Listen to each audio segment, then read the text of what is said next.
Hello, everyone, and welcome to my live stream.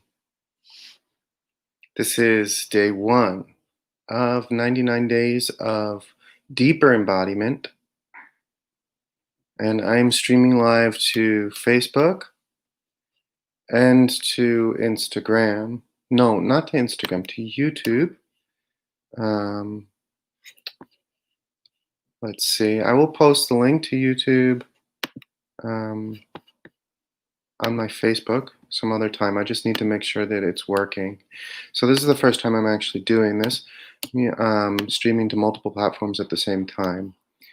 So after this live stream, after day one, I will post the link to YouTube as well, if that's something that works better for you than the Facebook live stream. So feel free to join daily, day one of 99 days, whenever you would like to join. Live stream right now will be at 12 p.m. Eastern Time because I am in the United States on the East Coast, so 12 p.m. works for me. It's quite nice here.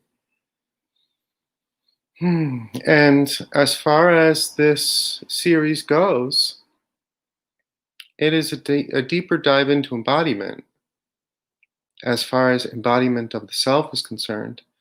And this is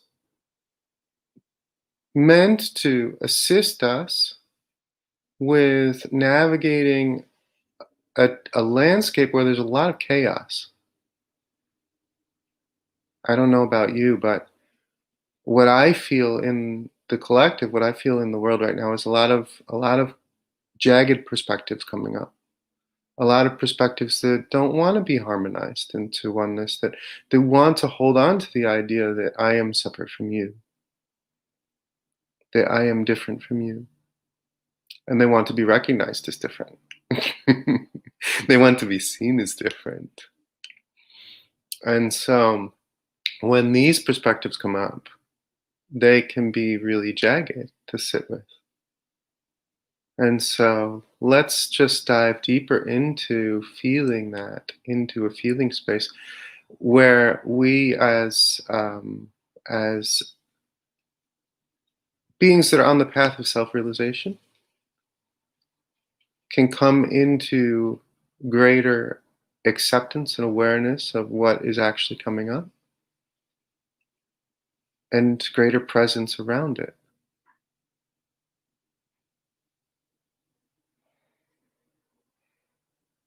And so in order to facilitate this in the most graceful way, it feels like a review of what embodiment of the self actually is feels necessary, just to talk about that. There's a lot of ideas about what embodiment is, and all of those ideas have some validity, except for the fact that if they're talking about embodiment from a perspective of embodying a concept, of embodying a practice, of embodying a tool, then it doesn't actually grasp what embodiment of the self is. Then that's not what we're talking about. We're talking about something different. We're talking about mastery of a practice. We're talking about mastery of a tool. We're talking about mastery in some sort of idea that I have of it. Whereas when we're discussing embodiment of the self and moving deeper along the path of self-realization, then it's always about unknowing what I know. It's always about getting less and less focused on specifics, more and more into a place of curiosity, more and more into a place of, well, I don't know what anything is. I feel whole and complete. The self is whole and complete all the time. That is the nature of self. That is the nature, that is your nature. That is your wholeness. You are wholeness. You are completeness. That's what you are. The only thing that makes it look as if there's anything other than wholeness and completeness there is ideas about it.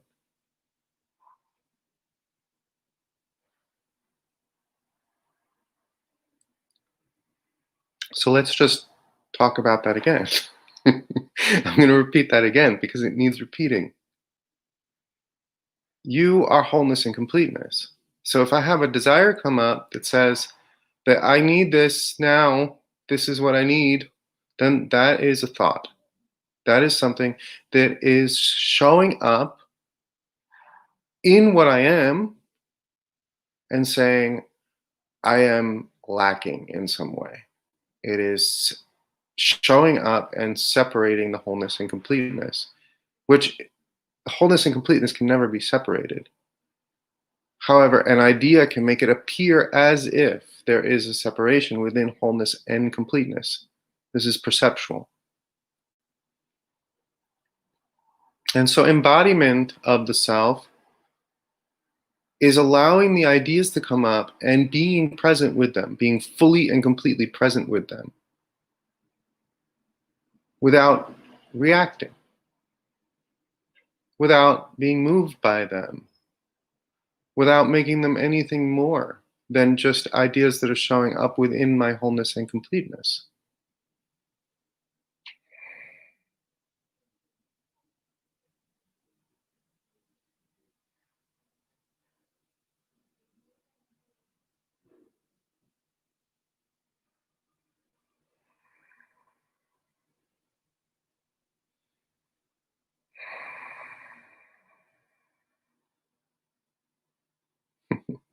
Sometimes you'll see my forehead move here because what I'm doing in myself is I am embodying self. I am harmonizing perspectives within me.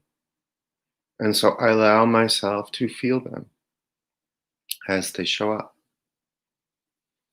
And sometimes it will move parts of my body involuntarily. And this is just the self moving, moving the body as I become present with what's here, as I am aware of presence and allow myself to be present with wholly and completely with what is here.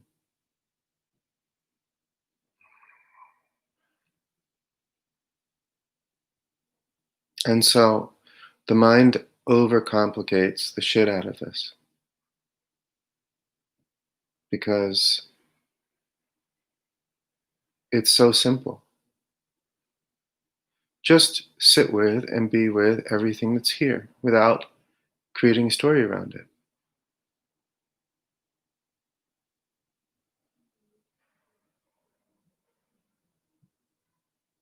Stop grasping. That's the mind. See it. Recognize it. The mind is grasping. Oh, wow. I don't know what that is. There's the mind. It's grasping. Look at that. Oh, how funny. Look, the mind is grasping. It wants to know something. It thinks that it's a something and it wants to know what this is. You see. So when there's a lot of chaotic perspectives, when there's a lot of movement going on, a lot of movement of mind around us, a lot of ideas around us, then this is an opportunity to just become more and more and more and more embodied.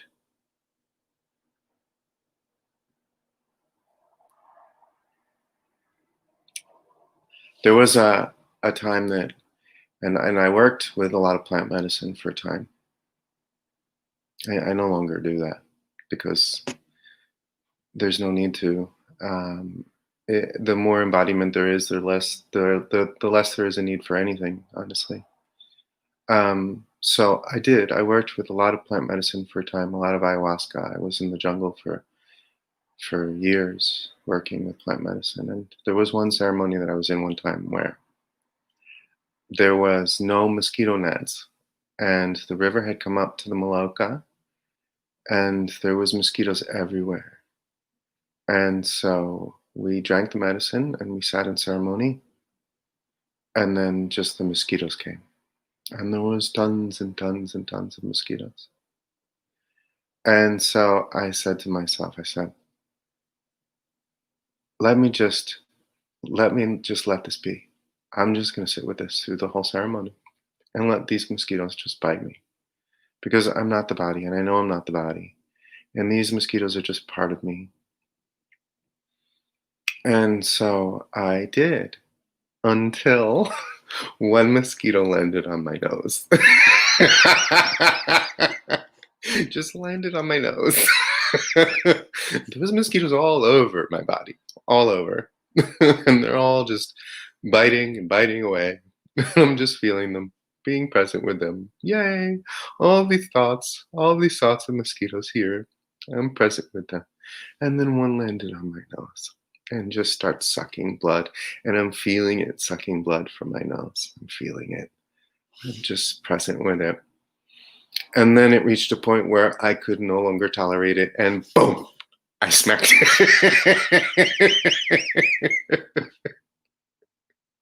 But there was a beauty in this too, where while I was feeling all of these mosquitoes bite me, I gained an awareness around the fact that I am giving willingly to these mosquitoes that are biting, and then these mosquitoes will be food for other animals, and then those other animals will be food for other animals, and wonderful. That's just how it's all moving. Wonderful. It's all just doing itself. It's all just moving itself. And a tremendous amount of peace and acceptance came through that. There's nothing there's nothing here that's wrong ever.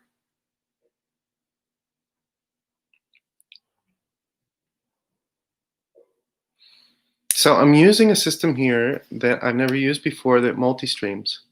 Um, so I'm hoping that I can see your posts. Let me check and see if anyone is checking in on Facebook. I'm going to look at it on Facebook here, just to make sure that if you have any questions, that I can get to them during the satsang.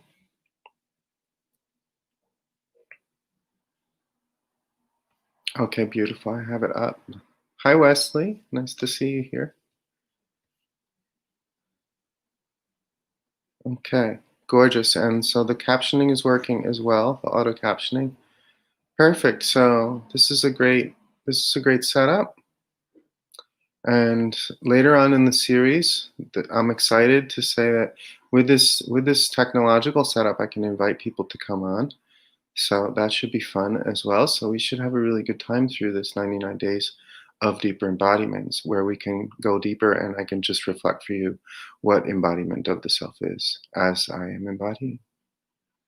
Yeah. So I'd like to address a question that came up, and I will read it. Let's see. Here is the question. The question is, what is the Holy Spirit, and how does one go about relating to whatever this is in a way that ultimately brings about atonement? Okay, beautiful. So some people that have been following me and that know me know that I've worked through A Course in Miracles, and that I do teach from A Course in Miracles, because it's very helpful. And so this question is coming from A Course in Miracles context. What is the Holy Spirit, and how does one go about relating to whatever this is in a way that ultimately brings about atonement? Atonement in this context is self-realization, is being one with all that is the recognition within oneself that oneself is all there is. Moving deeper along atonement, then atonement would be where all are one. So every single being on the planet has the same recognition, and there is no separation between anyone at all. So no one is running egoic ideas of separation. So that would be deeper along atonement. And so from the perspective of the Course in Miracles, Jesus Christ was the being that completed atonement within himself by feeling every single perspective that existed on the planet Earth and dissolving them all within him. And so in doing that, then he is the completion. He is the mirror for everyone. He is the reflection of completion, of where everyone ultimately goes. And so there's a lot of words here that are built around a Judeo-Christian understanding: salvation, atonement, Holy Spirit. And this can be very helpful because within a Western mind, these words are there. So I can come at the same thing from a Tibetan understanding and talk about Dzogchen. And I'm talking about the same thing. However, using a Tibetan understanding and talking about stabilizing Rigpa doesn't actually touch anything in the Western mind. I would have to explain what Rigpa is and give it some sort of a relationship to you. You would need some sort of a reference to that. So there's no way to actually touch it.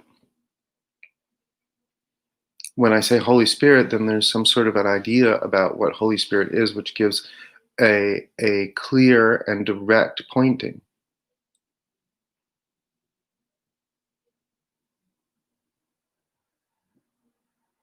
And so Holy Spirit is presence. It is awareness. It is the spirit that is all. And when I put holy on top, in front of it, then what that becomes is myself, guiding myself through the dissolution of mind. It's no different than me. And in A Course in Miracles, Jesus Christ explains this and says that the mind is closed to the truth. And because the mind is closed to the truth, then the Holy Spirit is there to guide you through unwinding the mind. And the Holy Spirit is no other than you, because there is no other than you. That doesn't exist. That is not real. So anywhere that the mind is perceiving an other, that is an idea of separation showing up. It is the mind filtering, distorting the wholeness and completeness that is. When I was going really deep with my partner, who we were doing the course together, when I was going really deep with him, in going really deep, it gets seen that there is absolutely no separation between two bodies. Now, this can be seen through the use of plant medicine as well, but it also can be integrated between people. So sitting together with people and just feeling everything that is there together, it gets seen very clearly that there actually is no separation between bodies. That is just an idea. That actually the body as something that is solid is an idea.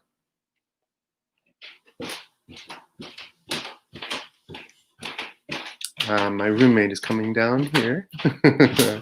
Hi there. Sorry. I'm actually subletting a place in Brooklyn at the moment, so I have some roommates. And this is quite fun. I was in Peru last week, and Kali came through and just destroyed everything that I had there, and then I landed here in New York this week, and now I'm doing this satsang, which is a good time.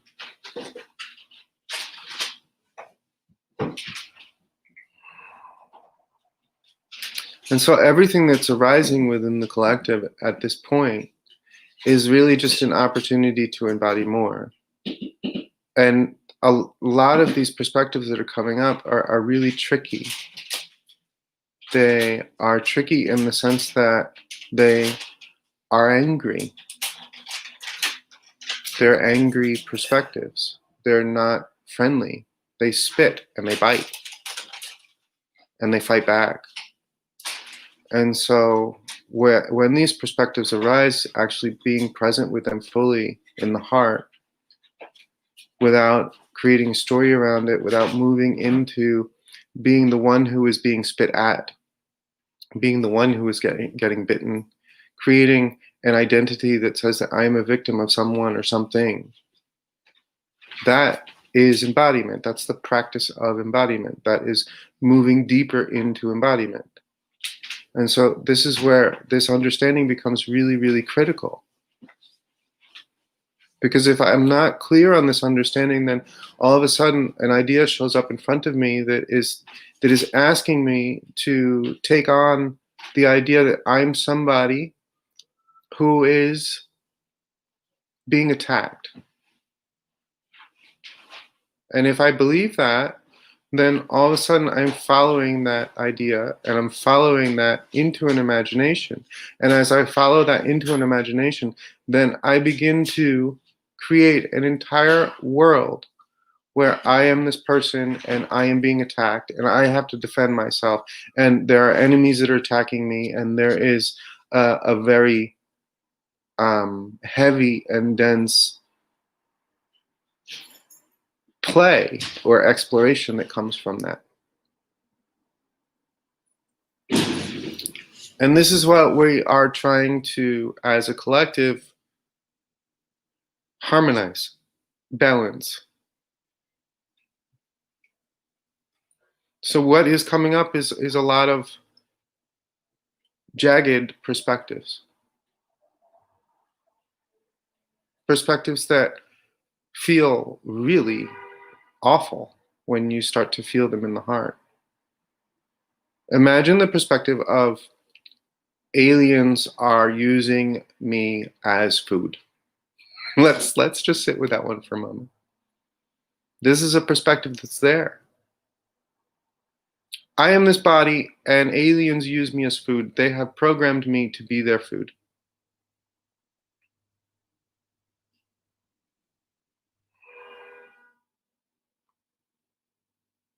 Can we feel that? Can we feel the fear around that? Can we feel the panic that comes up around that?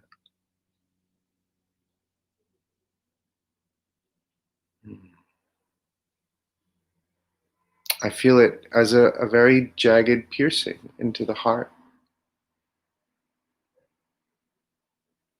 You see, and we can meet these perspectives. This is what moving deeper into embodiment is. If I have a foundation of trust, if I trust that the self is love, if I trust that the self is wholeness and completeness, and if I trust that I am that, then I can begin to sit with any perspectives that come up. And this is where the grounding comes in. And this is why something like this 99-day satsang is important, because it's giving a trust, a fundamental trust, a frequency that's saying, yes, the self is. And in that isness, all is okay. And in that isness, all is peace always. And because of that, I can meet anything that arises. I can sit with anything that arises. There is no perspective that I cannot be with.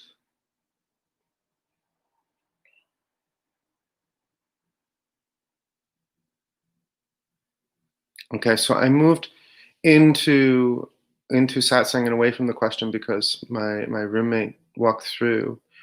And so in order to answer this question of the Holy Spirit, there's a whole lot of learning that needs to come in just to fill in the gaps, and the gaps being that any words that I'm using to describe what is just temporary.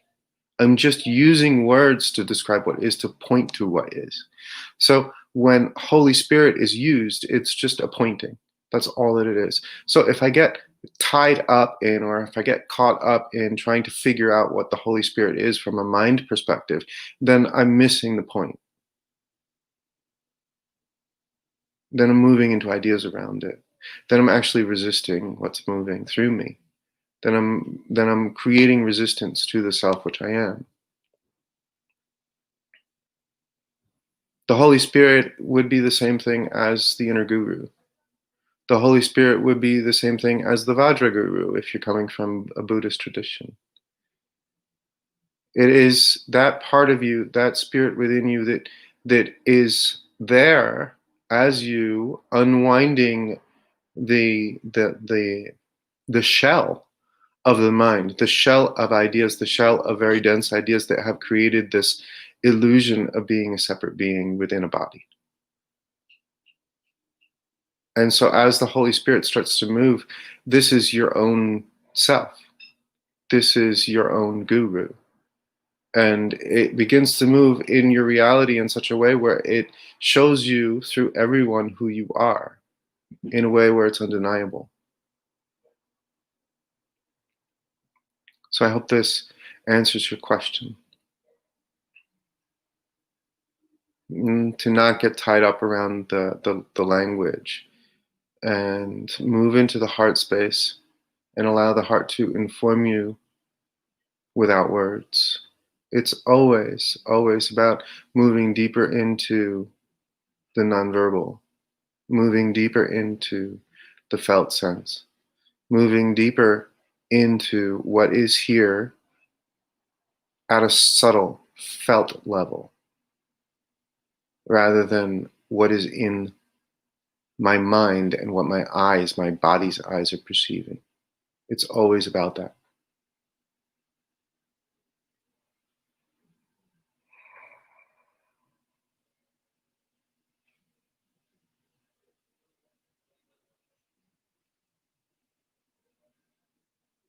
All is you.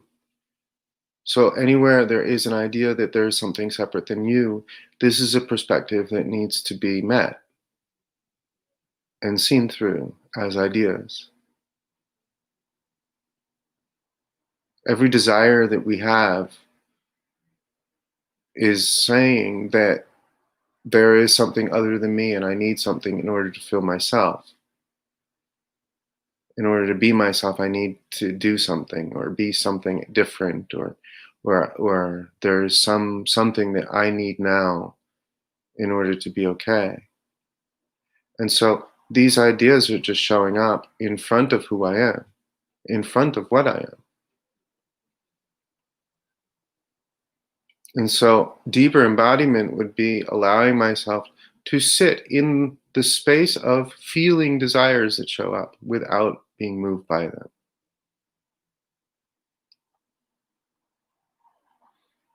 And this is why there's so much resistance to it, because desires can be very strong. I desire to have sex with that person. That's a very strong desire, if that's what's pulling you. Mm. And so if that's really what you're wanting, if that desire is there, and you're not in a space where embodiment is something that is honestly showing up for you,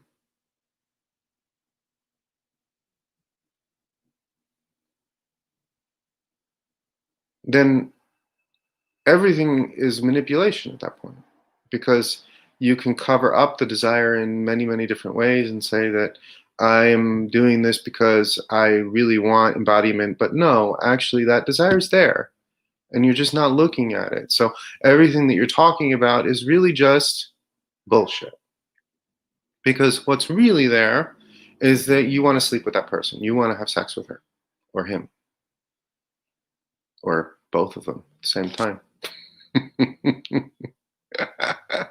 You see, so it really gets fine tuned like that, where we have to say, oh well, I need to be authentic and honest, not with everyone else but with me. What the hell is going on here in me? Because if a desire is what's really there, then everything that I'm speaking about, everything that I'm saying, is actually just a manipulation. It's not true.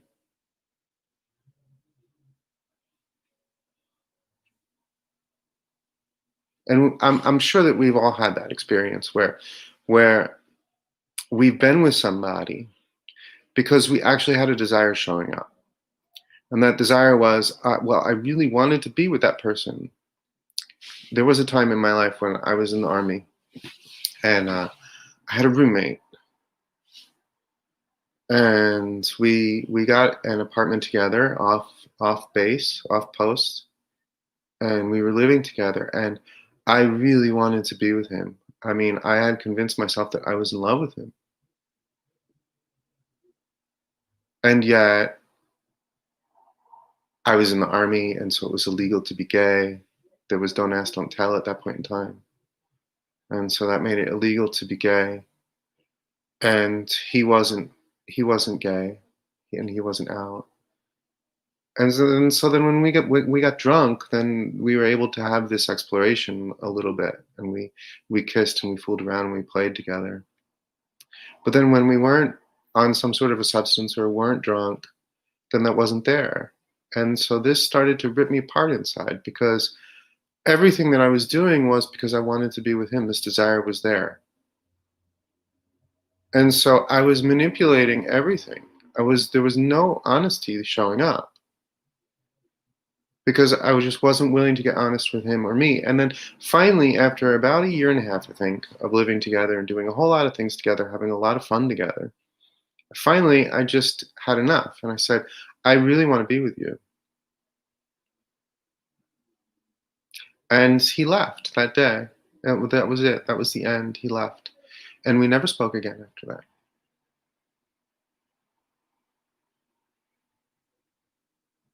And so then I had to integrate that as well, which was, wow, the pain of being rejected, and feel that pain.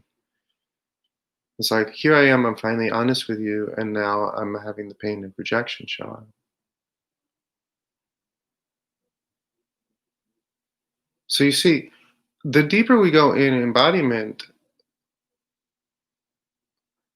the more pain we end up feeling, because our desires create a contrast. And in that contrast, it says that I'm not whole and complete as I am, and here and now. And to feel that contrast is always painful. Initially, there is the feeling of excitement. I'm looking for what will complete me. I'm looking to be completed. I want to be completed. And so there is that excitement that pulls us. But then we get what we want, and then there's an emptiness. It's like, oh, well, now I have it. Or we don't get what we want, or we're rejected, and then there's rejection. Oh, I'm someone who's rejected.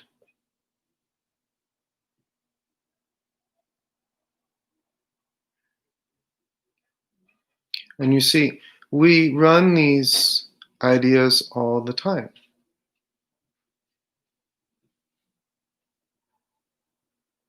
All the time, they're running.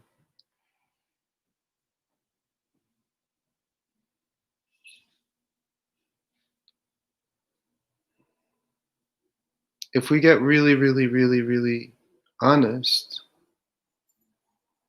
it's almost what moves everything.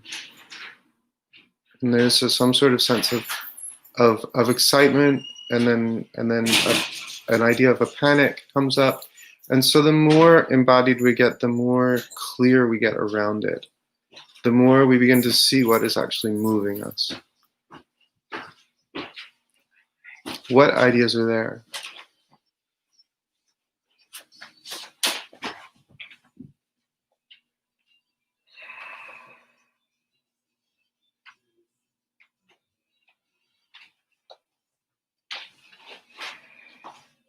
Can I pay you? Hi, boo boo. There's a kitty in this place that I'm staying. Very sweet. Super, super beautiful. Hmm.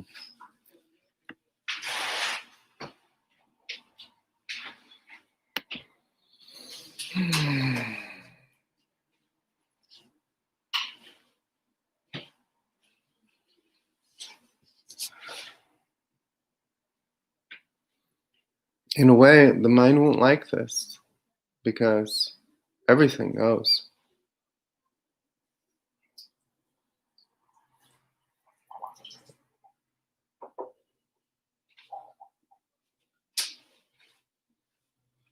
It's like ripping you away from your toys. It's like, oh no, no, that's just a toy. It's just a toy. It was never real. And you're always holding complete.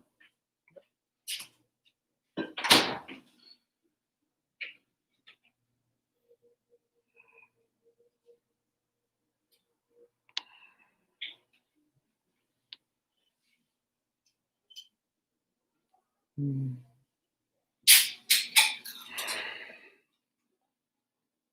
So the specifics of this are simple. Walk through life feeling the wholeness and completeness that you are in your body all the time. Focused and centered in your heart. Be present. Be present with what is. Don't get caught up in the ideas. Don't get caught up in the stories. Don't make it more than anything other than here. Stay simple, present, as you are.